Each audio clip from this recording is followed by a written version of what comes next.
আমি জেনে শুনে কোনো খুনিকে বিয়ে করতে পারবো না।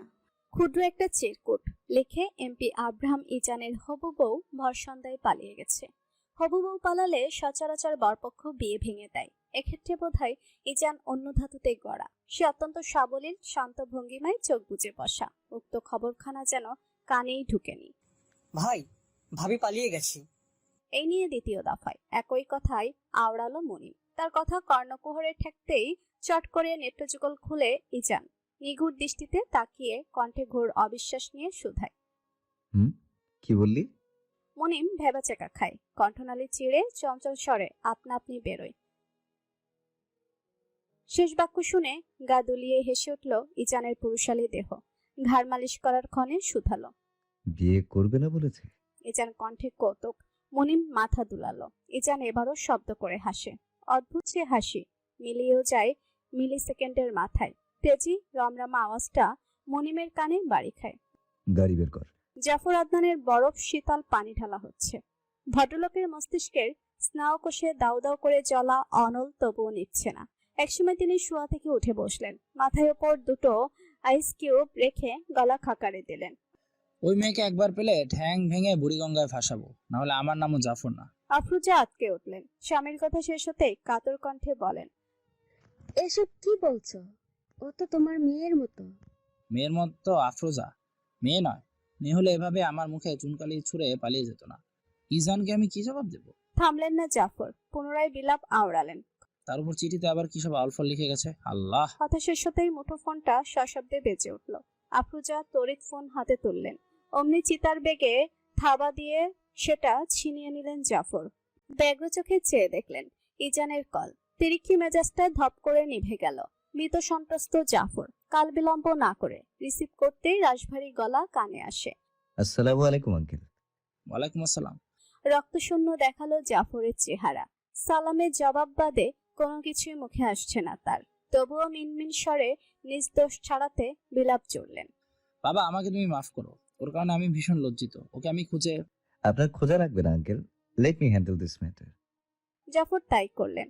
ইজান কি করবে তার জানা নেই, তবে এতটুকু নিশ্চিত অনিন্দিতা নামের মেয়েটার এবার নিস্তার নেই। বাস স্ট্যান্ডে দাঁড়িয়ে অনিন্দিতা, এক হাতের মুঠোয় একটা নতুন বাটন ফোন, অন্য হাতে একটা কালো ব্যাগ, সেটার ভেতর 4টা কামিজ, সার্টিফিকেট আর তার জমানো কিছু টাকা। সিলেটের টিকিট কেটে সে চোরা চোখে এদিক ওদিক তাকালো। এরপরই বাসে চড়ল। যাত্রা শুরু হবে ঘন্টাখানেক পর। অনিন্দিতা বেরিয়েছে সন্ধ্যার আগে। কিভাবে যে বন্দিখানা থেকে বেরিয়েছে সে রহস্যের কথা না হয় তোলাই থাক। অনিন্দিতা যেচে পেছনের সিটের টিকিট কেটেছে। সে একদম শেষ সারির জানালার পাশে সিটে বসলো। মাথার উপরের লাইটটা অফ করে দিল হাত বাড়িয়ে। এরপর ফোনের সিম ভরলো। মুখস্থ নাম্বারটা তড়িৎ বেগে ডায়াল করলো। এক ফাঁকে কম্পনরত হাতটার দিকে তাকিয়ে ফিসেল হাসলো। শীতের আগমনী হাওয়া জানলা দিয়ে প্রবেশ করছে, তবুও শরীর বেয়ে অনবরত দরদর করে ঘাম ছুটছে। একটা মিসড কল দিয়ে ফোনটা মুঠোয় চেপে রাখলো। মিনিট খানেকের মাথায় কল ব্যাক এলো। রিসিভ করে কানে লাগাতে সমস্যারে চিৎকার শোনা গেল। অনিন্দিতা ছোট্ট করে জবাব দিল, জি, বাসে উঠেছি মাত্র, ছাড়তে ঘন্টাখানেক লাগবে। সিলেট পৌঁছে একটা সিএনজি ধরে ঠিকানায় চলে যাবি। আমি পরশু নাগাদ চলে আসবো।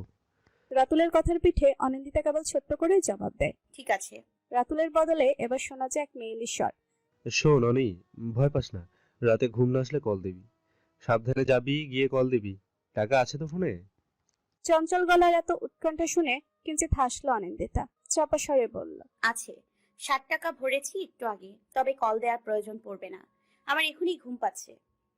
অপর প্রান্তে থাকে শিয়া অর্পা, দুজনের স্বস্তির নিঃশ্বাস ফেলে। অনিন্দিতা কল কেটে দেয়। মুখস্থ আরেক নাম্বারে ডায়াল তুলে কল দিয়ে লম্বা শ্বাস টানে। 2 রিং এর মাথায় এবার রিসিভ হয়। অনিন্দিতা হাত দিয়ে মুখ আগলে ক্ষীণ আওয়াজে গড়গড় করে জানায়, অতসী, আমি বাসে উঠেছি, এটা আমার নতুন নাম্বার। সাবধানে যা সাপি, আই উইল মিস ইউ। অতসীর ভেজা গলা শোনা যায় এবার। বুকের ভেতর পাথর চাপা দিয়ে রাখা দুঃখের পাহাড় এবার হুড়হুড় করে গলে অক্ষিকোটর ছেড়ে বেরোতে চায় অনিন্দিতার। পরিচিত এই শহর ছেড়ে যেতে তার মন সায় দিচ্ছে না। তবে নিয়তির কাছে কি মনের কথার দাম আছে? নেই। ও ফাঁকা ঢোক গেলে দুরু দুরু বুকে প্রাণহীন কণ্ঠে প্রশ্ন করে, মামু মামি কোথায়? বসার ঘরে, আব্বু তোমায় নিয়েই কথা বলছে। অভিশাপ দিচ্ছে নিশ্চয়ই। অনিন্দিতা শ্লেষাত্মক কণ্ঠে প্রশ্ন করে। অতসী এমন কথার পিঠে চুপ রয়। অনিন্দিতা ঠিকই ধরেছে, জাফরকে সে খুব ভালো করেই চিনে। ও সহসা আতঙ্কিত গলায় বলল, আপনি কল রাখি, আব্বু এদিকে আসছে।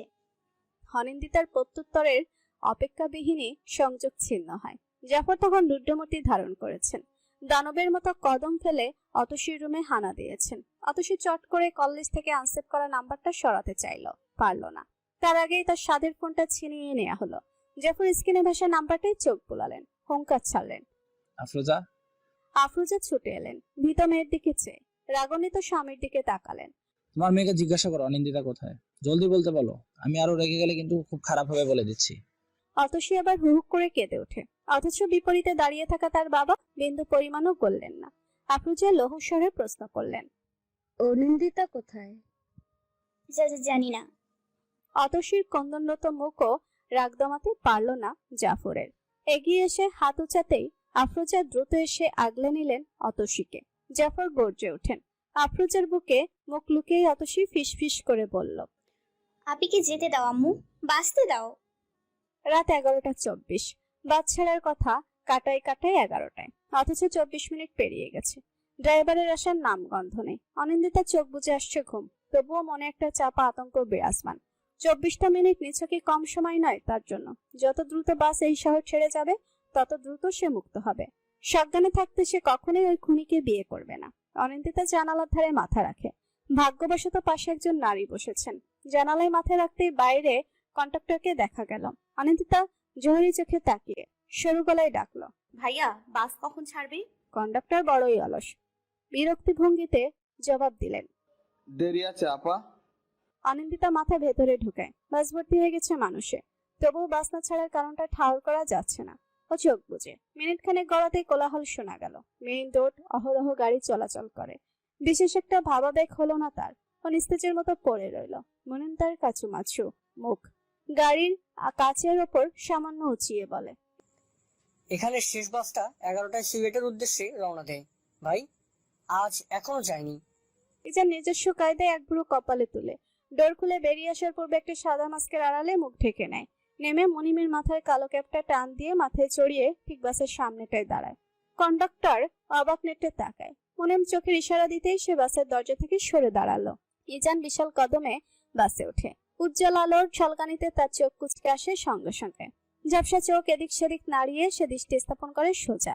সামনের সারিগুলো পরিষ্কার দেখা যাচ্ছে। নারী পুরুষ দুদিকে বসা।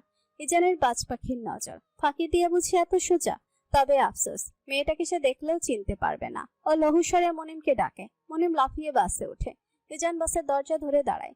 নিরাসক্ত উদ্রেকহীন গলায় আদেশ দেয়, খোঁজ। মনিম ধীর কদমে এগোয়। একে একে সব নারীকেই পরখ করে। তার ভীষণ অস্বস্তি হচ্ছে। বেশিরভাগই মধ্যবয়স্কা, তরুণীতে নেই এদের মধ্যে। মনিম মাঝপথেই দাঁড়ায়। পেছনে বসে থাকা যাত্রীদের উদ্দেশ্যে হাঁক ছাড়ে, লাইট অন করেন। এদিকে এত অন্ধকার কেন? অনিন্দিতার পাশে বসা মহিলা হাত বাড়িয়ে লাইট অন করেন। অনিন্দিতার রুহ কেঁপে ওঠে। যে মুসিবত থেকে পালানোর এত পায় তারা, সেই মুসিবত সামনে এসে হাজির। অনিন্দিতার সর্বাঙ্গে কম্পনের তাণ্ডব শুরু হয় এবার। থরথর করে কাঁপে সম্পূর্ণ চিত্ত।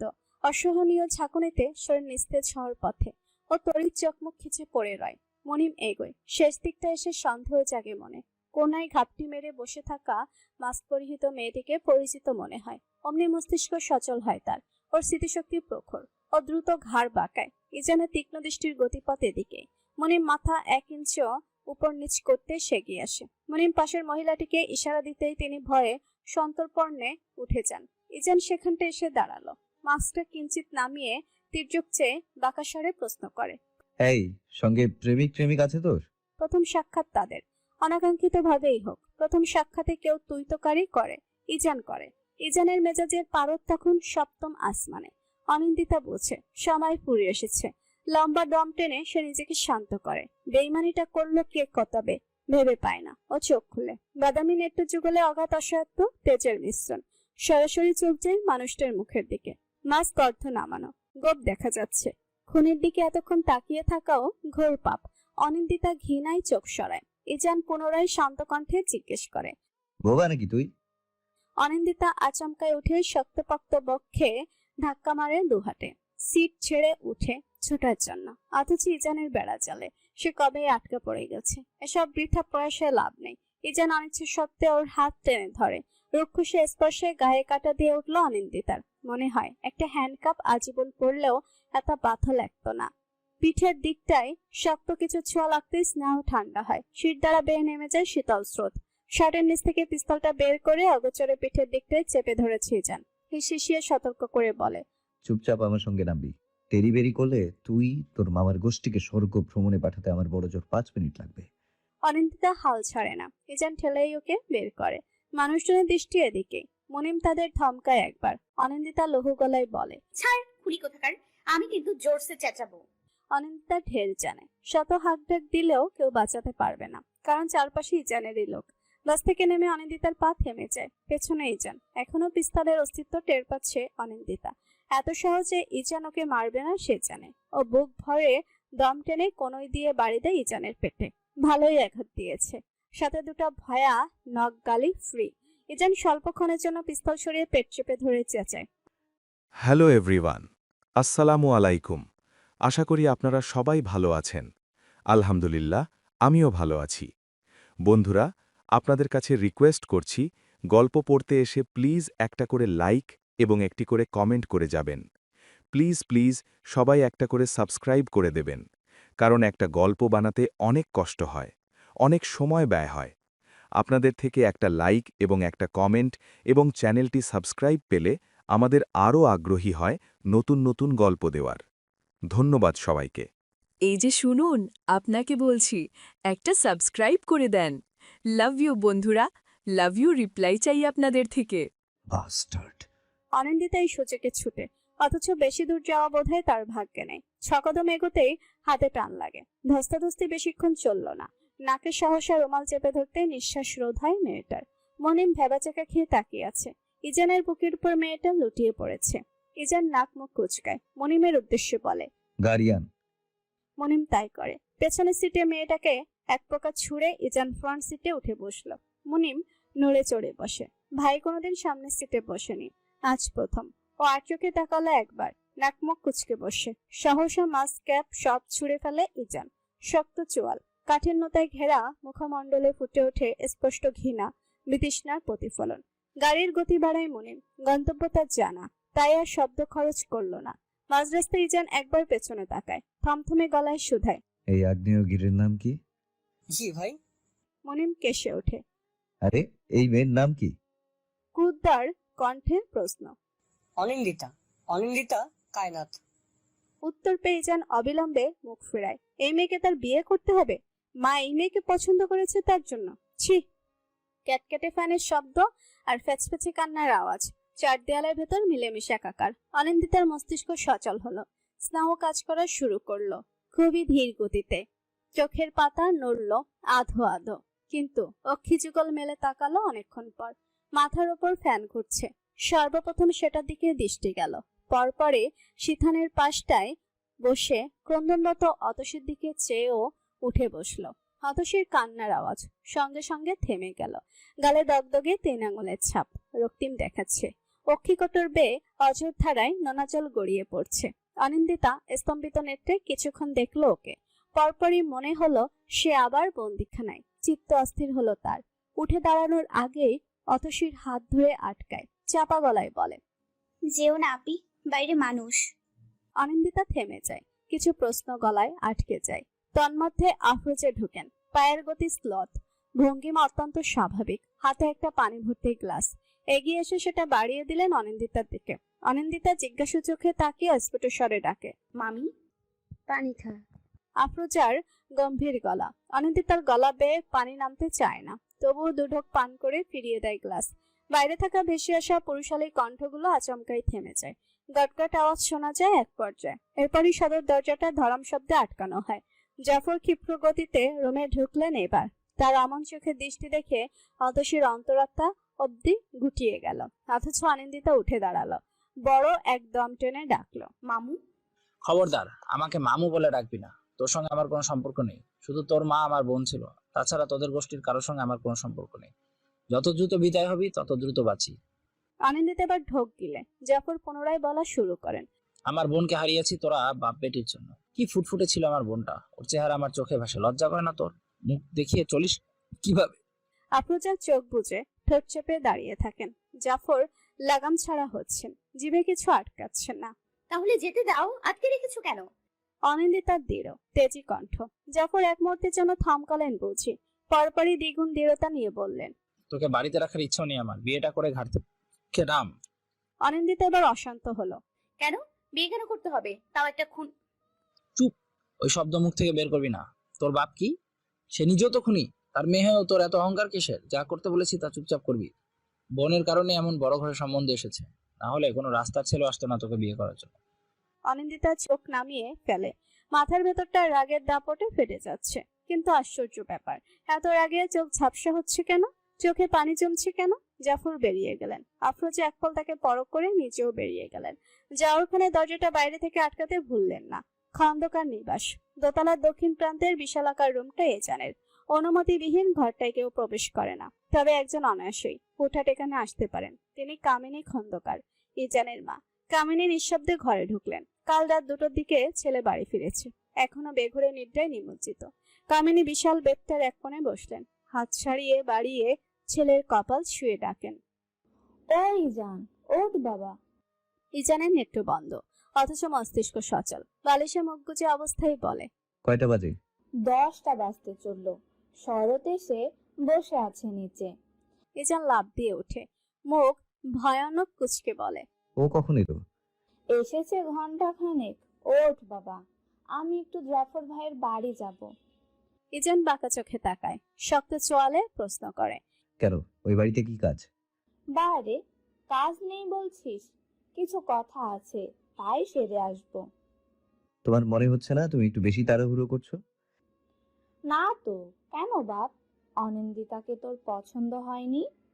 ইজানের হাত চেপে সহসা প্রশ্ন ছুড়েন কামিনী। ইজান খানিকটা বিচলিত হয়। সে মেয়েটার নামই জানলো কাল, মুখটা ঠিকঠাক দেখা হয়নি। কালো হোক সাদা হোক, কুৎসিত হোক না হয় বিশ্ব সুন্দরী হোক, তাতে ইজানের কি? সে চায় তার মায়ের জন্য একজন পারফেক্ট ছেলের বউ।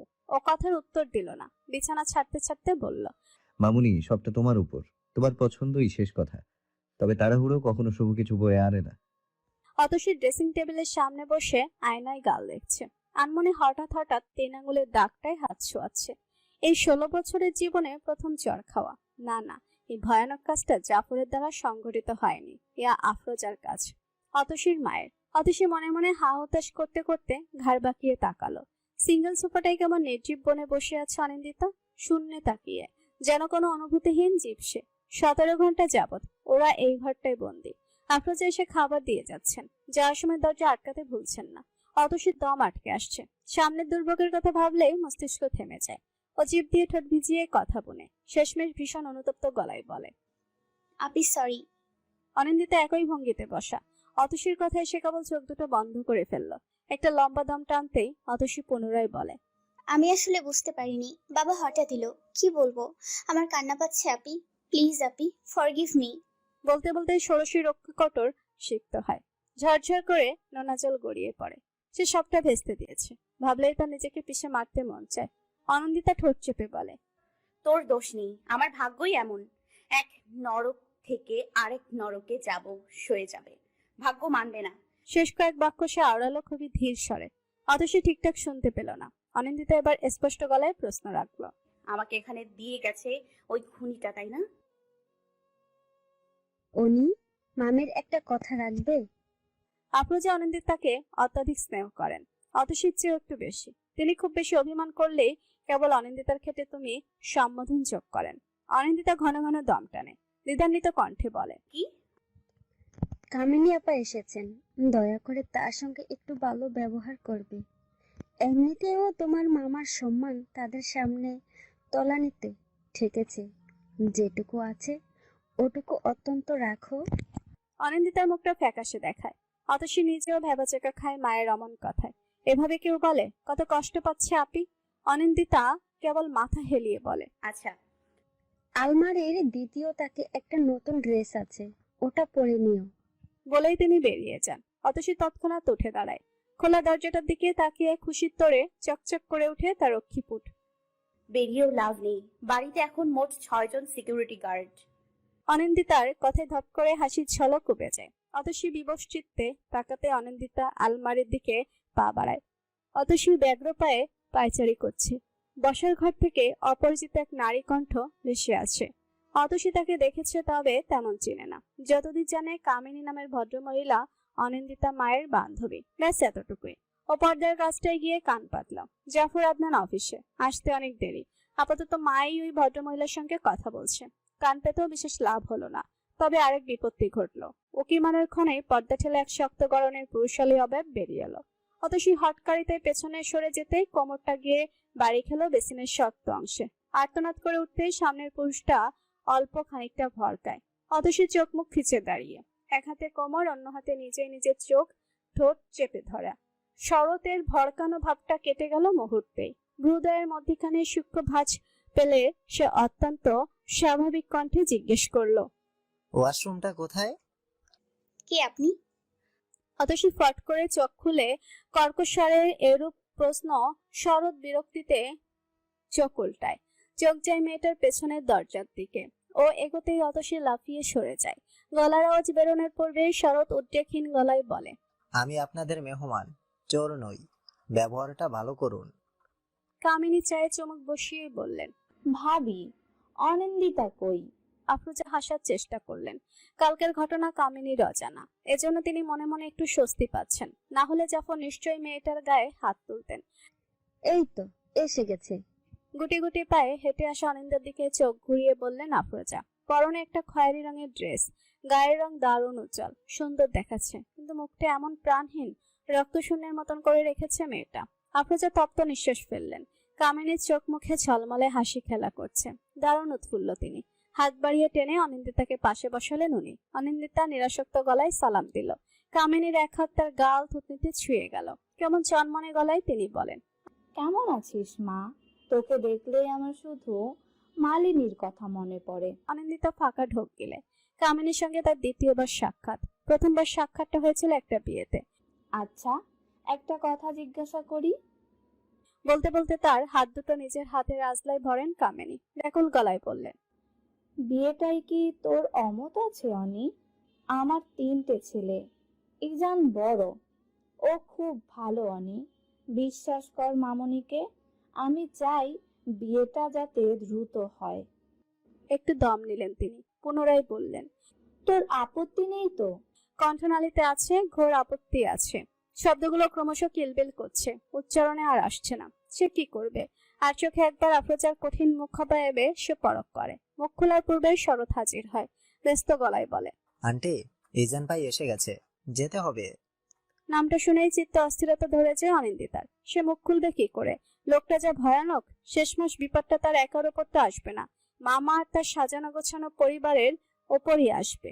ওর নীরবতায় উত্তর পেয়ে গেলেন কামিনী। আপত্তি থাকলে নিশ্চয়ই সঙ্গে সঙ্গে জানাতো। অনিন্দিতা চোখ তুলে তাকাতেই কামিনী উঠে পড়েন। মাথায় হাত বুলিয়ে বলেন, আজ আসি, সামনের শুক্রবারে আবার আসবো। তখন একদম বাড়ির বউ বানিয়ে নিয়ে যাব। তক্ষুনি অতসী পর্দা ঠেলে বেরিয়ে আসে। কাচুমাচু মুখে অনিন্দিতার দিকে চেয়ে বলে, আপনি, তোমার একটা কল এসেছে, আর্জেন্ট, একটু আসো। অনিন্দিতা ভাবুক চিত্তে পা বাড়ায়। বাটন ফোন আর ব্যাগটা কোথায় জানা নেই, তবে যতটুকু মস্তিষ্ক আন্দাজ করছে ওই জনের কাছে সেগুলো আছে। আগের ফোনটা ঘরে রেখেও বেরিয়ে গেছিল। ড্রয়িং রুম পার করে আসতে অতসী ঠেসে তার কানে ফোন লাগায়। কাচুমাচু মুখটায় ভয়ের দেখা মিলে। অনিন্দিতা সন্ধিয়ান গলায় অপর প্রান্তের মানুষটির উদ্দেশ্যে বলে, জি, কে বলছেন? ইজান। সঙ্গে সঙ্গে থমকে যায় অনিন্দিতা। কিছু বলার সুযোগও মেলে না। অপর প্রান্ত থেকে ক্রুরদার তেজি গলার স্বর স্পষ্ট এক নাগারে শাসিয়ে বলে, কে কথা বলছো? অনিন্দিতাই তো? শোনো মেয়ে, আমি ইজান মোটেও ভালো মানুষ না। খুনের কথা যেহেতু জানো, তাই আর ভেঙে বোঝাতে হবে না আশা করি। আমার মায়ের সামনে ভুলেও কোনো ফোন দিয়ে এটো না, আমি এক চুলো মাফ দেব না। আমি ওদের সঙ্গে কথা বলে এসেছি, সামনের শুক্রবারেই বিয়ের আয়োজন করা হবে। কামিনীর কথায় সিনথিয়ার খাওয়া থেমে গেল অবিলম্বে। চোখ দুটো নিজ নিজ স্থান থেকে বেরোনোর দশা বুঝি। অবিশ্বাস্য গলায় সে আওড়ালো, মানে কার বিয়ে? কিসের বিয়ে? ইজানের। কেন, তুই জানিস না? সিনথিয়া বাখারা বনে চেয়ে রইল। ওর এমন বাচ্চা সুলভ জিজ্ঞাসু চোখে চাউনি দেখে কামিনী হাসলেন। পুনরায় বললেন, তুই তো ট্যুরে ছিলি, ফোন ধরিসনি। আমার বান্ধবী মালিনীর মেয়ে অনিন্দিতা, তার সঙ্গে বিয়ে। গত মাসে ছবি দেখিয়েছিলাম, মনে নেই? ইজান তো ধুমধাম করে বিয়ে করতে রাজি না কখনোই, তাই এত তাড়াহুড়া। তোরা সব বুধবার নাগাদ যাবি, ওকে দেখে বিয়ের জিনিসপত্র দিয়ে আসবি। মাথাটা ঝিমঝিম করে উঠল সিনথিয়ার। প্রথম কথাই হজম করতে পারছে না, এরপর যে কথা কামিনী হড়বড় করে বলে গেলেন তা হজম করবে কি করে। ও স্তম্ভিত নেত্রে সবার দিকে একবার চায়, ব্যথিত গলায় বলে, ট্যুরে ছিলাম, বাড়ি ছেড়ে তো যাইনি, মেসেজ দিয়ে রাখতো অন্তত। ও এক পাল খাবারের দিকে চেয়ে উঠে যায়। এই খাবার আর তার গলা দিয়ে নামানো অসম্ভব প্রায়। উপস্থিত সকলে দারুণ হতভম্ব হলেন। পরিস্থিতি সামলাতে সুজলা সামান্য হেসে বলেন, রাগ করেছে হয়তো, বড় ভাইয়ের বিয়ে, তাও আবার হুট করে, আগে জানানো হয়নি, তার উপর রাগ হওয়া স্বাভাবিক। আমি ওর খাবার ঘরে দিয়ে আসছি। সুভা নিজের বড় বোনকে হাড়ে হাড়ে চেনে। এই মেয়ের মতিগতি বুঝা তার এক চুটকির খেল মাত্র। ও তির্যক চোখে সিনথিয়ার গমন পথ পরখ করলো একবার। ভাগভঙ্গিতে রাগের আভাস নেই, কিন্তু স্পষ্ট অভিমান নজরে আসছে। ও এবার চোখ ঘুরালো সুজলার দিকে, ক্ষীণ আওয়াজে বলল, তুমি বসো মা, আমি খাবার দিয়ে আসি। সিনথিয়া দুহাতের আজলায় পানি তুলে মুখে ঝাপটা দিল।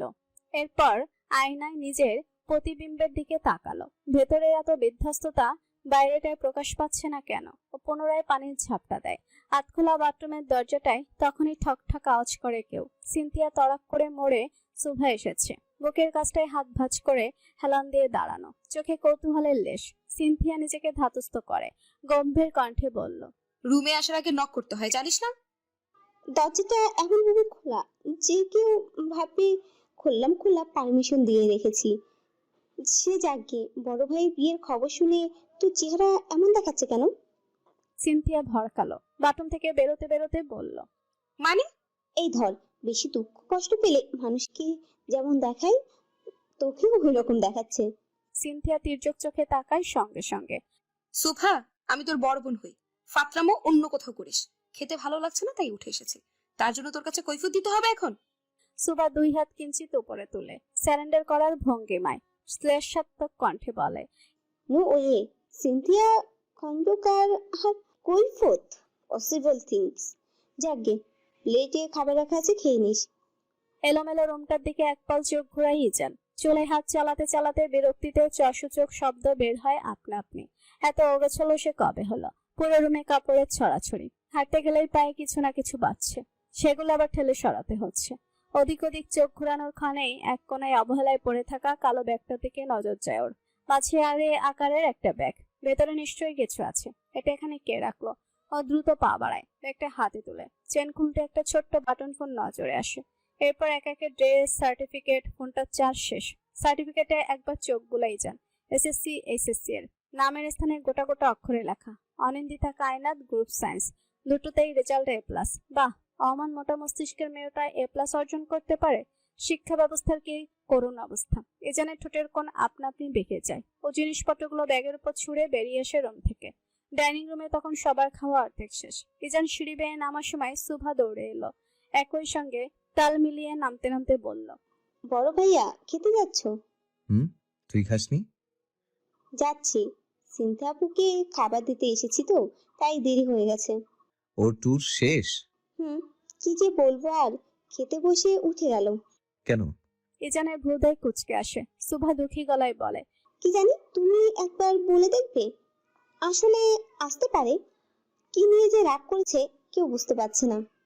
ইজান দম নেই, বিরক্তি নিয়ে বলে, আচ্ছা তুই যা, আমি আসছি। ইজান পা ঘোরায়। চাচাতে এই দুই বোনকে সে ভালোই স্নেহ করে। সিঁড়ি বেয়ে ওঠার পর প্রথম রুমটা সিনথিয়ার, পরপর একে একে সুভা, ইয়ামিন, ইমাদের। ইয়ামিন, ইমাদ দুজনে ইজানের জমজ ছোট ভাই। ওরা হোস্টেলে থাকে বলে রুম দুটো খালিই পড়ে থাকে। রুমের দরজাটা রাগের তোপে আটকাতেই নিচ্ছিল সিনথিয়া, তার পূর্বে একটা হাত এসে আটকে দিল। সিনথিয়া সুভা ভেবে তেড়ে মেড়ে কিছু বলতেই যাচ্ছিল, কি ইজানের বিরক্তি ভরা চাউনি দেখে নিভে এলো। অল্প হাসার চেষ্টা চালিয়ে বলল, ইজান ভাই, এখানে কি? নিচে খাবার খেতে আয়। খিদে নেই। খিদে নেই তো খাবার দিয়ে গেছে কেন? ইজানের দৃষ্টি যায় সোজা পেছনে, বেডসাইড টেবিলের ওপর রাখা প্লেট ভর্তি খাবারের ওপর। ওর এমন বাঁকা কথায় ভরকালো না সিনথিয়া। জোর করে দিয়ে গেছে। দিয়ে দে, খাবার ইচ্ছে নেই তো খাস না, খাবার নষ্ট করবি না। এবার বিচলিত হলো সিনথিয়া। পা ঘুরিয়ে দ্রুত প্লেটটা নিয়ে এলো, ইজানের হাতে ধরিয়ে থমথমে গলায় বলল, বেশ, নিয়ে যাও। ইজান প্লেট হাতে নিয়ে দুকদম পেছালো। নির্লিপ্ত দৃষ্টি দেওয়ার সীমানায় আর সিনথিয়াকে প্রবেশ করালো না। এক পা বাড়ানোর আগেই সিনথিয়া অশান্ত কণ্ঠে প্রশ্ন করে, ইজান ভাই, তুমি নাকি বিয়ে করছো? বাড়ানো পাটার সঙ্গে সঙ্গেই গুটিয়ে এলো। ঘাড় বাঁকিয়ে তাকালো এবার। এক ভ্রু কপালে তুলে বলল, হ্যাঁ তো? না, কিছু না, এমনি। আমার বিশ্বাসই হচ্ছে না কেন জানি। হাসার চেষ্টাটা এখনো চলমান, অথচ সে দারুণ কাঁচা ক্ষেত্রে। এ যেন এমন কৃত্রিম হাসি চেনে, ধরেও ফেললো তাই। আশ্চর্য হওয়ার ভঙ্গিমায় চোখ বড় বড় করে বলল, বিশ্বাস না হওয়ার কি আছে? আমি কি আজীবন এমন আনমেরিড থাকবো নাকি? দ্রুত দুপাশে মাথা নাড়ায় সিনথিয়া।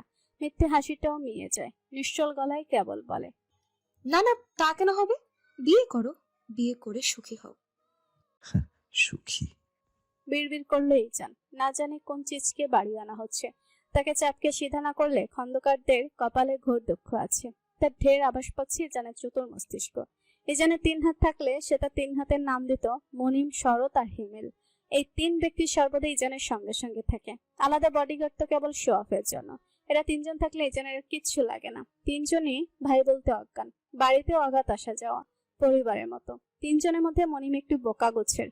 সে মাঝে মধ্যে কিছু কাজকর্ম নিজের বুদ্ধি ঢুকিয়ে সবটাই গোলমালে ভেস্তে দেয়। এই যেমন অগোছালো রুমটা নিজেই পরিষ্কার করতে যাচ্ছিল ইজান, শেষমেশ কালো ব্যাগটা দেখে অকারণে মাথায় রাগ চাপলো। মনিম এত নির্বোধ কেন? এটা এখানে রাখার জিনিস? যত সব নির্বোধ মানুষজন। ও ব্যাগটা ছুঁড়ে ফেললো বারান্দার দিকে। অতসী ভয়ে ভয়ে রুম থেকে বেরোলো। পেটে খিদের চোটে ইঁদুরের 14 গোষ্ঠী ছুটোছুটি করছে। তাদের দমাতে হবে। জাফর অফিস থেকে ফিরেছেন। রাতের খাবারটা আগে সবাই একসাথে বসে খেত, এখন কি হবে জানা নেই। অতসী ফাঁকা ঢোক গিলে পা বাড়ায়। ডাইনিং স্পেসে আসতেই তাজ্জব বনে যায়। একটা চেয়ারে অনিন্দিতা বসে আছে, খুবই নির্বিকার চিত্তে এক ধ্যানে খাবার খেয়ে যাচ্ছে। সামনের চেয়ারে জাফর বসা, কিন্তু তাতেও তার ভাবান্তর নেই। অতসী ছুটে গিয়ে অনিন্দিতার পাশের চেয়ারে বসলো। প্লেটে খাবার তুলে খাওয়া শুরু করলো তড়িঘড়ি করে। আস্তে, শব্দ করে খাচ্ছিস কেন? জাফর ধমকে ওঠেন। ধমকের তালে অতসীর জীর্ণ নরম সরম দেহখানা দুলে কেঁপে উঠল যেন। মন খারাপ করে আর চোখে তাকায় অনিন্দিতার দিকে।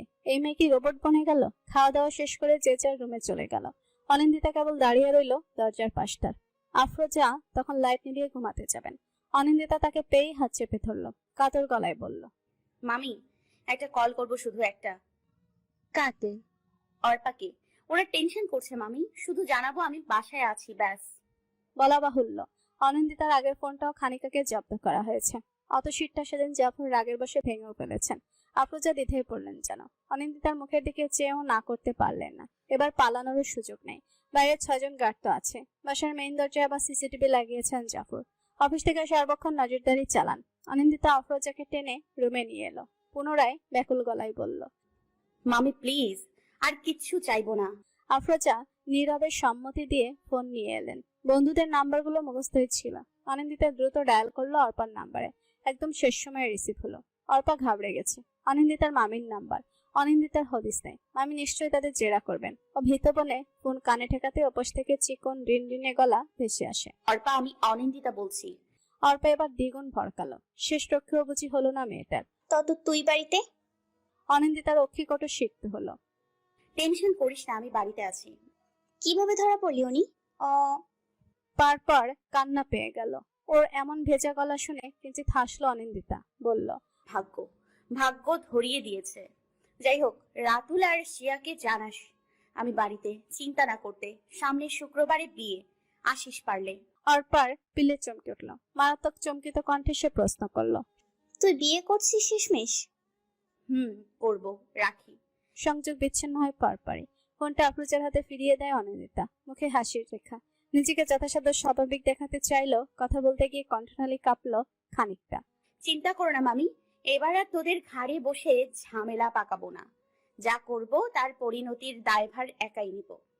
আফরোজার হতবিহব্বল দৃষ্টির দিকে গিয়ে পিচেল হাসে অনিন্দিতা। ঘুরে দাঁড়িয়ে দাঁত পিষে আওড়ায়, ভুল বলেছি, একা দায়ভার নিব না। ওই আব্রাহাম যেন সমান দায়ভার নিতে হবে। অর্পা হাজির হলো পরের দিনই, সঙ্গে রাতুল, শিয়া। শুক্রবারের অপেক্ষা করলে 4-5 বার হার্ট অ্যাটাক ফ্যাটাকও চলে আসতো। অর্পা ব্যস্ত হাতে কলিং বেল চাপলো। দরজা খুললো অতসী। মেকি হেসে বলল, আরে অর্পা আপি, তুমি? একে একে ওরা তিনজনই ঢুকলো ভেতরে। আফরোজা আওয়াজ পেয়ে হন্তদন্ত পায়ে বেরিয়ে এলেন। তীক্ষ্ণ চোখে ওদের পরখ করে বললেন, তোমরা বসো, অলিকে আমি ডাকছি। তিনি ভেতরে গিয়ে অনিন্দিতাকে পাঠালেন। সে এলো হেলে তুলে। তিন প্রাণপ্রিয় বন্ধুদের দেখে কেবল হালকা চমকানোর ভাব ধরে বলল, তোরা এই সময়ই? শ্রিয়া সোফায় বসে মুস্টানো শুরু করলো।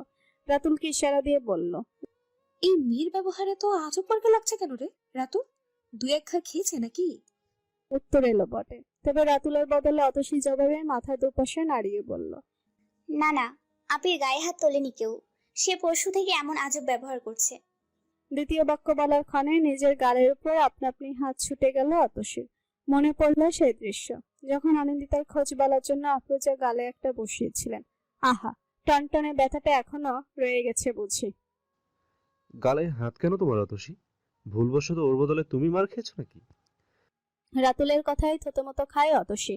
বোকা হেসে বলে, না না, আমি কেন খাবো? আচ্ছা, আমি তোমাদের জন্য নাস্তা নিয়ে আসছি। বলে এসে ছুটল। অমনি অর্পা লাফিয়ে অনিন্দিতার পাশে এসে বসলো, কণ্ঠে উদ্বেগ নিয়ে বলল, অনিরে, কি হলো তোর? বিয়ে করবি না করে বাড়ি ছাড়লি, এখন কি হলো? অনিন্দিতা হাল ছেড়ে দিল। ইজানের নামে খুনের মামলা আছে। এমপি হওয়ার পরপরই সেগুলো ধামাচাপা পড়ে গেছে। আজব কিসিমের মানুষ সে। বাড়ির লোকেরাও তাকে দোষারোপ করে না কখনো। অনিন্দিতা এমন মানুষকে জীবনসঙ্গী রূপে চায়নি কোনো কালেই। তবুও সব ঝামেলা কেন তার ঘাড়েই কেন আসে সে বুঝে উঠতে পারে না। দুদিন যাবৎ নিজের মনকে বুঝিয়েছে ভাগ্য মেনে নিতে, তারপরেও মন মানছে না। অনিন্দিতার সিক্ত নজরে ঘাবড়ালো না অর্পা। চারজনের গ্রুপটাই সেই বেশি ম্যাচিউরড পারসন। অনিন্দিতার পিঠে হাত বুলিয়ে দিতে দিতে বলল, কান্না চিপে রাখতে নেই অনি, কান্না পেলে কাঁদতে হয়। আমরা তোর মামুর সঙ্গে কথা বলি, কিচ্ছুটি হবে না অর্পা। এই বাড়ি থেকে বেরোনোর পর আমার ঠিকানা হবে ওই আব্রাহাম ইজায়ের বাড়ি, আর কোথাও না। মামু সব সময় বলে বাবা আর আমি মায়ের মৃত্যুর জন্য দায়ী। আচ্ছা বলতো, কেউ কিভাবে তার জন্মদাত্রী মাকে মারে? পিনপতন নীরবতা। কেবল অনিন্দিতার ফোফানো আর নাকটানা শোনা গেল। রাতুল থমথমে চেহারায় এক পর্যায়ে বলল, আমাদের সঙ্গে চল, তুই এই বাড়িতে থাকা লাগবে না, বিয়েও করা লাগবে না। রাতুল, ফালতু বকিস না। বাইরে 6 জন গার্ড, আমাদের তুলে প্রাচীরের ওপর লটকে দিলেও আমরা কিচ্ছু করতে পারবো না। বলে আবার অনিন্দার দিকে তাকালো শ্রিয়া। ঠোঁট চেপে বলল, বিয়েটা না হয় করলি, এরপর কি করবি? সংসার? অনিন্দিতা দাঁতে দাঁত চেপে নাক টানা থেমে যায়। শক্ত গলায় বলে, বিয়ে করব বলেছি, সংসার করব তো তা বলিনি। সিনথিয়া একপাল সামনে রাখা জিনিসপত্রগুলোর দিকে তাকালো। মোট 7টা শাড়ি, 5টা ড্রেস, প্রসাধনী সামগ্রী সহ আরো জিনিসপত্র সাজিয়ে রাখা। একদম ঝকঝকে তকতকে জিনিসপাতি। সিনথিয়ার বুক ভার হয়ে আসে। এগুলো ইজান ভাইয়ের বইয়ের জন্য, তার জন্য নয়। ইজান অদ্ভুত এক মানুষ। সে রাজনীতির জটিল সমীকরণ বুঝে, অথচ মন বুঝে না। সুভা সবকিছু একবার নেড়ে চেড়ে দেখলো। পাশে থম মেরে বসে থাকা সিনথিয়াকে একটু ঠেস দিয়ে বলল, আপু দেখ তো, কিছু বাদ গেল নাকি? সিনথিয়ার ধ্যান ছুটে সুভার দিকে এক পল তাকিয়ে বলে, না। তোরা কখন যাবি? কোথায়? ওই বাড়িতে যাবো সন্ধ্যার দিকে। তোরা বলিসনি কেন তুই যাবি না? তরির দুপাশে ঘাড় নাড়ায় সিনথিয়া। উঠে দাঁড়িয়ে বলে, না, আমার ইচ্ছে নেই। টায়ার্ড আমি, আই নিড রেস্ট। দুদিন ধরে তো রেস্টই নিচ্ছিস। 24 ঘন্টার 15 ঘন্টাই দরজা আটকে বসেছিলি, কাজ টাজ তো কিছু করিসনি, এরপরে আবার কিসের রেস্ট? ইজানের কণ্ঠ পেয়ে দোবনের নজর তার দিকে ফেরে। সুভা ঠোঁট চেপে হাসে। ব্যাপারটা সে স্বাভাবিকভাবে নিলেও সিনথিয়া অস্বাভাবিক গম্ভীর হলো। ইজান কি তাকে খোঁটা দিচ্ছে? পড়াশোনার কি খবর? খালি ট্যুরে গেলেই হবে? সেমিস্টার কবে তোর? পুনরায় প্রশ্ন করে পাঞ্জাবের কলার পেছনে হেলিয়ে আয়েশি ভঙ্গিতে পায়ের উপর পা তুলে সোফায় বসলো ইজান। সামনের মাসে। আর প্রিপারেশন কেমন? মোটামুটি। ইজান তাচ্ছিল্য হাসলো। মোটামুটি? তাহলে তো তোর পড়ারই দরকার নেই। সুভা মুখ চেপে হাসতে ইজানের দৃষ্টি ঘুরে তার দিকে বুড়ো নাচিয়ে জিজ্ঞেস করে, হেসে লাভ নেই, তোমারও রেজাল্ট দেখবো। সিনথিয়া ঠায় দাঁড়িয়ে। মিনিট 5 পার হলো। সে এক চুলো নড়ল না। তবু ইজানের হৃদয় আপনা আপনি কুচকে আসে তাতে। বিরক্তিতে ত্যক্ত কণ্ঠে বলে, সঙ্গের মতো দাঁড়িয়ে না থেকে সামনে থেকে সর, টিভি অন করব। সিনথিয়া দ্রুত সরে গেল। এক ছুটে দোতলায় উঠে গেল। সুভা সেদিকে একবার তাকিয়ে মিনমিনি করে বলল, তুমিও আজ যাবে ভাইয়া? কোথায়? আর এগুলো কি? ইজানের চমকিত স্বর। ছোট্ট টি টেবিল ভর্তি এত এত জিনিসপত্র দেখে সে দারুণ হতভম্ব হলো। সুভা মৃদু হেসে বলল, উর্মি ভাবির বিয়ের সরঞ্জাম সব বড়রা নিজে পছন্দ করে কিনেছে, সুন্দর না? ইজানের চমকিত ভাব উবে গেল। টিভি অন করতে করতে উদ্রেকহীন নির্বিকার গলায় বলল, আচ্ছা, বড় ভাইয়া ভাবি দেখতে কেমন? ভীষণ ভেজালি এক প্রশ্ন। ইজান ফের মারাত্মক বিরক্ত হলো। সে নিজেও তো ওই মেয়েকে ঠিকঠাক দেখেনি। উত্তর সে দিল না। সেকেন্ড খানেক গড়াতেই কামিনী হাজির হলেন, হাতে ঠান্ডা পানি ভর্তি গ্লাস। সেটা ইজানের দিকে বাড়িয়ে সুভার দিকে তাকালেন। প্রশ্নখানা তিনি আসার ক্ষণে শুনেছেন। উত্তরটা দিলেন তিনি বেশ উৎফুল্ল চিত্তে। ও খুব সুন্দর, তুই দেখলেই বুঝবি। আমার ছোটবেলার সই মালিনীর ছবি দেখিয়েছি না, একদম ওরকম। ছবি দেখবি? আয়, আমার ফোনে আছে। ইজান পানিটুকু পান করে আর চোখে মায়ের দিকে তাকালো। এত খুশি কিসের? ওই মেয়ে তো আস্ত এক বদের হাড্ডি। রাত বেরাতে পালাচ্ছিল, তাও আবার একা একা। প্রেমিক টেমিক সাথে থাকলে ইজান খুশি মনে যেতে দিত। অন্যের প্রেমে ব্যাগরা দিয়ে আর কি লাভ? সিন থেকে বাধ্য হয়ে আসতেই হলো। একতলা ছিমছাম বাড়িটির দিকে তাকিয়ে কয়েকবার গোপনে দীর্ঘশ্বাসও ফেলল সে। আজ কামিনী ইজান বাদে সবাই এসেছে। এ আমিন আর ইমাদও। ওরা হোস্টেল থেকে ফিরেছে কালে। একে একে সবাই বাড়িতে প্রবেশ করলো। মেইন দরজার কাছে আফরোজা জাফর দাঁড়িয়ে, অতসী একটু ভেতরে। সে সবাইকে গভীরভাবে পর্যবেক্ষণ করলো। শেষে চোখ আটকালো একজনের উপর। অগোছালো শার্ট পরিহিত এক পুরুষ। নাম জানা নেই, তবে তাকে সে চেনে। এর জন্যই তো সে সেদিন কোমরে ব্যথা পেল। থমথমে হলো অতসীর সুশ্রীর চেহারাখানা। সে চপল কদমে রুমে চলে এলো। অনিন্দিতা বিবশচিত্তে খাটের উপর বসা। বাইরে থেকে আসা শোরগোলেও তার বিশেষ ভাবাবেগ নেই। অতসীর তাকে দেখলেই মন ভারী হয়ে আসে। এরকম রোবট বনে আর কতদিন থাকবে অনিন্দিতা? আপি, তুমি কি পড়বে আজ? আজ বিয়ে? না তো। ভেবাচাকা খেলো অতসী। মিনমিন করে বলল, ওই বাড়ি থেকে এক ঝাঁক লোক এসেছে, কিছুক্ষণ পর এই রুমেও হামলা দিতে পারে, তোমায় দেখার জন্য। অতসীর কথা শেষ হওয়ার সঙ্গে সঙ্গে ভিড়িয়ে রাখা দরজাটা খুলে গেল। আফরোজা এক হাতে দরজা চেপে দাঁড়িয়ে সুভাদের ভেতরে ঢোকার সুযোগ করে দিয়ে বললেন, যাও মায়েরা ভেতরে গিয়ে বসো। সুভা ঢুকলো চঞ্চল পায়ে। অথচ সিনথিয়ার মনে হলো তার পা দুটো মাটির সঙ্গে পেরেক ঠুকে আটকে রাখা হয়েছে। সে স্বাভাবিকভাবে হাঁটতে পারছে না। শেষমেশ সে নিজের সঙ্গে এক প্রকার যুদ্ধ করে টলতে টলতে একপাশে সে দাঁড়ালো। আফরোজা বেরোনোর আগে বললেন, ও হচ্ছে অতসী, আমার মেয়ে, আর ও অনিন্দিতা। বলেই তিনি বেরিয়ে গেলেন। অতসীর পাশটায় সুভা বসতে সে তড়িৎ মাথা দুলিয়ে বলে, আমি অতসী। সুভা আলতো হেসে বলল, আমি সুবা, ভাবির ছোট ননদ। অনিন্দিতা থাম মেরে বসে রইল। তার মুখের দিকে নির্নিমেষ চেয়ে আছে একজন। সে ভালোই টের পাচ্ছে এমন ভাবে চেয়ে আছে কেন। অনিন্দিতা চোখ তুলে এক পলক তাকাতেই সে হম্বিধম্বি করে চোখ ফিরিয়ে নিল। সিনথিয়া বড্ড ভাবুক হলো। না, মেয়েটা সুন্দরী, তার থেকেও বেশি। এজন্যই বুঝি কামিনী তাকে মনে ধরেছে। বিছানার উপর রাখা সফেদ রঙের পাঞ্জাবিটির দিকে তাকিয়ে চোখ মুখ কুচকে ফেললো ইজান। দারুণ গম্ভীর ভারী স্বরে বলল, এটা এখানে কেন? বেডকে তোরা আলমারি পেয়েছিস? সরা এখান থেকে। মনিম তৎক্ষণাৎ পাঞ্জাবিটা হাতে তুলে নিল, বলল, ভাই দেখুন তো, এটা আপনার ঠিকঠাক মতো হয় কিনা। আন্টি কিনেছেন, আপনার তো সাইজ হয়, লম্বা হয় না। এখন তোদের সামনে আমি ট্রায়াল মেরে দেখবো? যা তো, ভালো লাগছে না এত রং ঢং। হিমেল মাথা নাড়িয়ে বলল, আপনার লজ্জা লাগলে আমরা বাইরে যাচ্ছি ভাই, তাও একবার পরে দেখুন, সাইজে না হলে মনিম গিয়ে চেঞ্জ করে আনবে। আমি যাব মানে? আমি একটু পর বাসায় যাব, তুই গিয়ে চেঞ্জ করে আনবি। আজ পুরো দিনে একটা কাজও করস নাই তুই। মুমিনের কথার টোন শেষের দিকে পাল্টে গেল। হিমেলকে কড়া স্বরে কথাগুলো বলে সে ক্ষান্ত হলো। হিমেল বিপরীতে চুপ রইল। পাঞ্জাবিটা কেড়ে নিয়ে বিছানার উপর রেখে বলল, পারুন ভাই, আমরা আসছি। বলেই সে মনিমকে বগল দাবা করে নিয়ে বাইরে গেল। শরৎ উল্টো ঘুরতেই ইজান হাঁক ছাড়ল। তুই দাঁড়া, কথা আছে। শরৎ ঘাড় পাকাতেই ইজান ফের বলল, দরজাটা আটকে আয় আগে, ওই দুই গর্ধব বাইরে থাকুক। শরৎ মাথা হেলিয়ে সম্মতি দিল। দরজাটা আটকে এলো। সবে রুম থেকে বেরোনো হিমেল মুনিম দুজনেই হতভম্ব হলো তা দেখে। মুনিম কিঞ্চিত নাক ছিটকে বলল, ভাই আমাদের সামনে লজ্জা পায়, কিন্তু শরৎ ভাইয়ের সামনে না। আজ ওই মেয়ে কোনো কাণ্ড ঘটায়নি তো? ইজানের প্রশ্নে দুপাশে মাথা নাড়ে শরৎ। না ভাই, চুপচাপই ছিল, একবার উকি মেরে দেখেছি। কি সাংঘাতিক, মেয়েদের রুমে উকি দিস তুই? ইজান ততক্ষণে গায়ের টি শার্ট খুলে নতুন পাঞ্জাবিটা শক্তপোক্ত শরীরে জড়িয়েছে। তার এমন শ্লেষাত্মক কণ্ঠের প্রশ্নে অল্প ভড়কালো শরৎ, পরক্ষণে আবার মাথা চুলকে হেসে বলল, একা না, ইয়ামিন আর ইমাদ ভাবিকে দেখতে চাইছিল, তাই ওদের নিয়ে একটু উকিঝুঁকি দিয়েছি। ধরা পড়িসনি তো? না ভাই।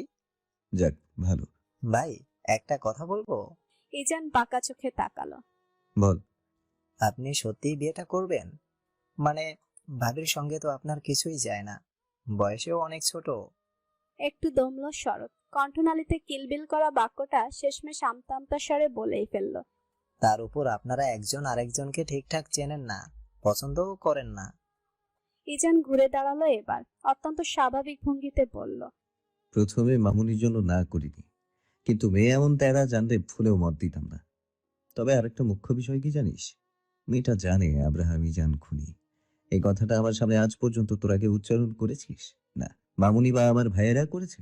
ভুলেও কখনো করেনি। কিন্তু প্রথম দেখাই মেয়েটা আমায় খুনি ডেকেছে। এত সাহস মেয়েটার, বলতে পারিস এজন্যই বিয়ের ব্যাপারটা আগাচ্ছে। নাকের নটটা ঠিকঠাক পরানো শেষ করে শিয়া দম ছাড়ল।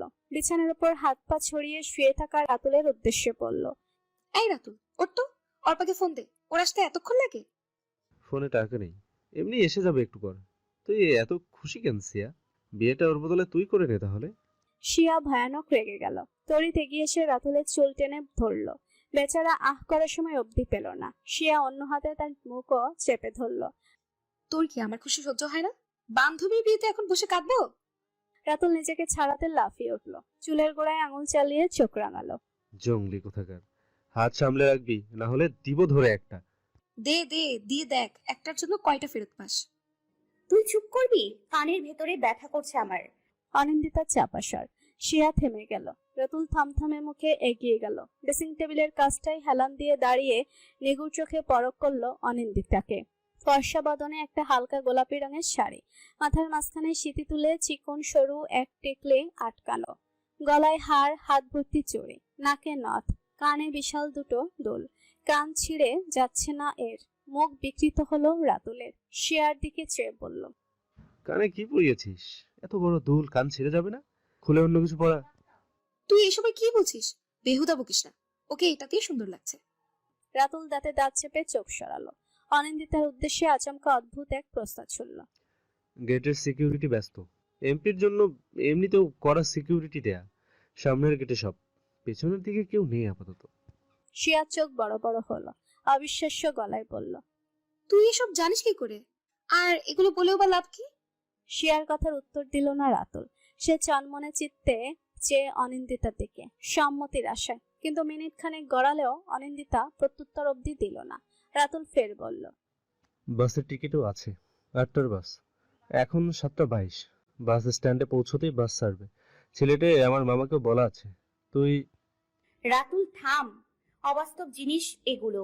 আগের বার তো সাহস করে বাড়ি ছাড়লাম ওই লোকের থেকে বাঁচতে, কিন্তু ভবিষ্যৎ নিয়ে ভাবিনি। সিলেটে আমি কয়দিনই বা তোর মামার ওপর ভেজাল বনে থাকতাম। এইচএসসি পাশে তো নাইট গার্ডও হতে পারতাম না। রাতুল মৌন রইল এবার। শিয়া ঘাড় নাড়ালো। ঠিক ঠিক, আর ভেজাল করে লাভ নেই। এবার কিছু হলে ওই এমপি ওর মামুকে ধরবে আগে, তারপর আমাদের। রাতুল কোনো শব্দ খরচ না করে ধূপধাপ পা ফেলে বেরিয়ে গেল রুম থেকে। অনিন্দিতা উঠে এলো, দরজা ভিড়িয়ে খাটে পা দুলিয়ে বসলো, ঠোঁট গোল করে বলল, পালানোর আইডিয়াটা কিন্তু মন্দ না। কেমন হয় ওই বাড়ি থেকে পালালে? শিয়া চোখ বড় বড় হলো।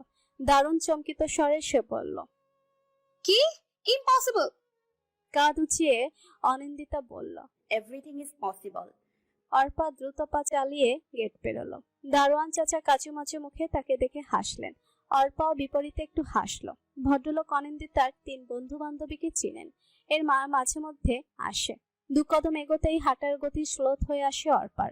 একতলা বিশিষ্ট বাড়িটির চারপাশে বিশাল জায়গা, সামনের দিকটায় বাগানের মতো, মাঝ দিয়ে হেঁটে যাওয়ার রাস্তা, ইট দিয়ে সুন্দর ডিজাইন করা নিচে।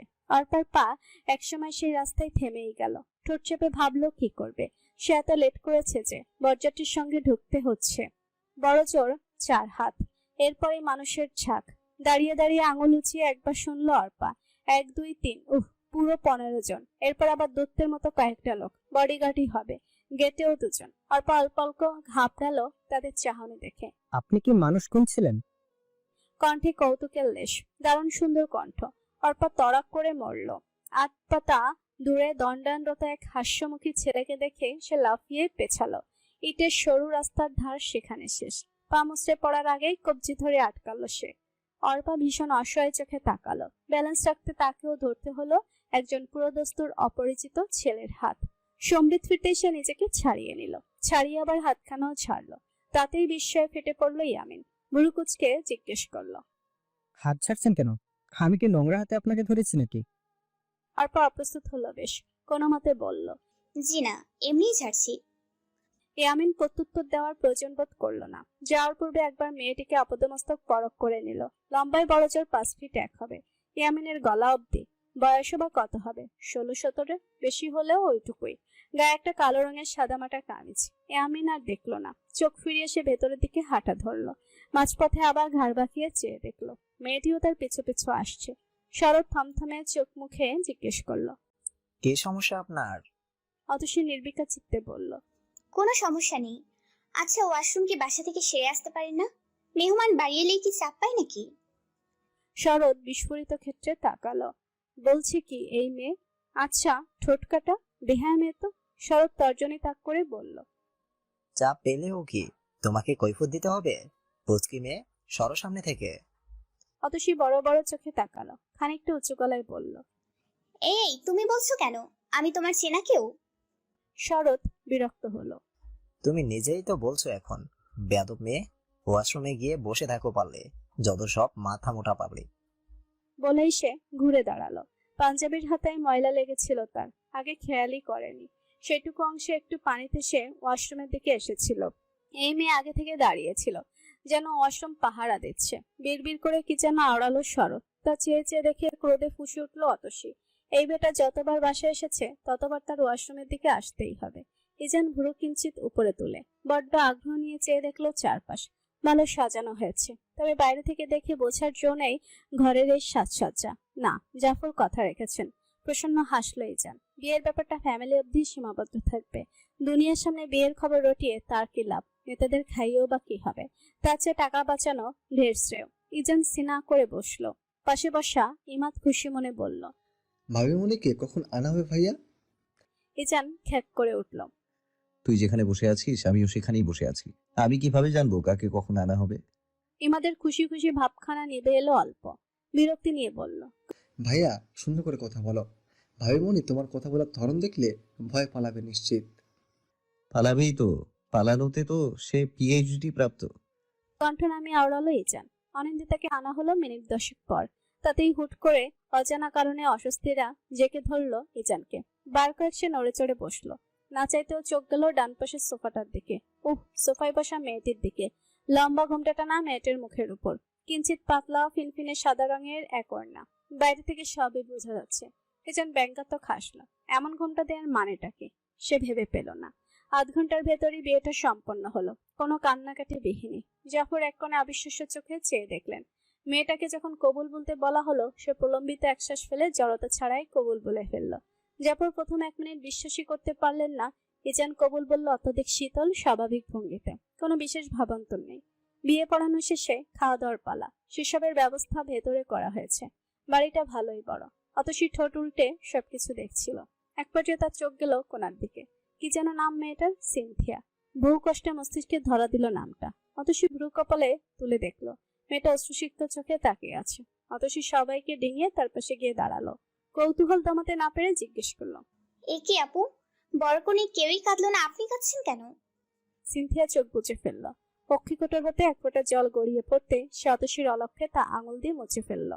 ভারী কণ্ঠে বলল, কিছু না তো, সেই চোখে ময়লা পড়েছে হয়তো। কান্নার আওয়াজ পেয়ে ঘাড় ঘোরালো ইয়ামিন।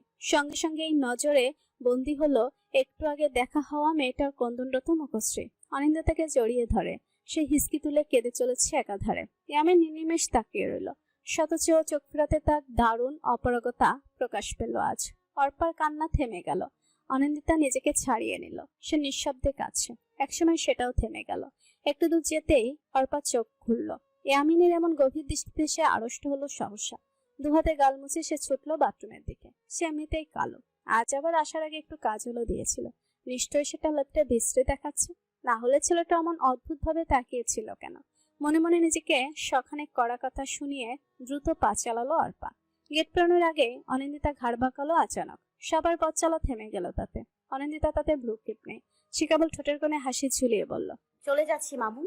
জাফরের দৃষ্টি এদিকে নেই, অন্যদিকে চেয়ে চেয়ে তিনি একটু এগিয়ে এলেন। শক্ত হাতটা আপনা আপনি উঠে এলো বুঝি। আলগাভাবে মাথায় হাত বুলিয়ে শব্দহীন পায়ে সরে গেলেন তিনি। অনিন্দিতা হাঁটা ধরল পুনরায়। গেট পড়েতেই বেশ কয়েকটা গাড়ি দেখা গেল। গুনে আর সময় খোয়ালো না অনিন্দিতা। সামনের গাড়ির পেছনের একটা দরজা খুলে দিল কেউ। অনিন্দিতা বুক ভরে দম টেনে উঠে যায়। এক বন্দিখানা থেকে আরেক বন্দিখানায় তার যাত্রা শুরু। আতশী ঠোঁট ভেঙে কেঁদেই চলেছে। সেই কান্নার শব্দে একজন মারাত্মক বিরক্ত। শরতের মাথা ধরে যাচ্ছে, সে না পারতেই ঘাড় কাত করে তাকালো। চোখাচোখি হতেই অতসীর কান্নার বেগ কিঞ্চিত কমে এলো। এক কদম এগিয়ে এসে আচমকাই প্রশ্ন করলো, আচ্ছা তুমি মানে আপনি অনিন্দিতা আপুর কি হন? অতসী নিজের প্রশ্নের মানে নিজেই বুঝে পেল না। কান্না পুরোদমে থামিয়ে সে আবার সুন্দর মতো প্রশ্ন পেশ করলো, মানে আপনি বরের কি হন? শরতের বিরক্তিভাব উবে গেল, হঠাৎ হাসিও পেল। চোখ ফিরিয়ে সে বলল, সে আমার ভাই হয়, আর তোমার আপি আমার ভাবি। আপনারা প্লিজ আপনি খেয়াল রাখবেন। অতসীর সরল গলার আবদার। শরৎ কি বলবে ভেবে পেল না। কথার পিঠে সে মাথা দোলালো একবার, এরপরে বড় বড় কদম ফেলে এগিয়ে গেল পিচঢালা রাস্তার দিকে। গেটের সামনে গাড়ি থামলেই ধ্যান ছুটে অনিন্দিতার। খেয়াল করে দেখে সন্ধ্যা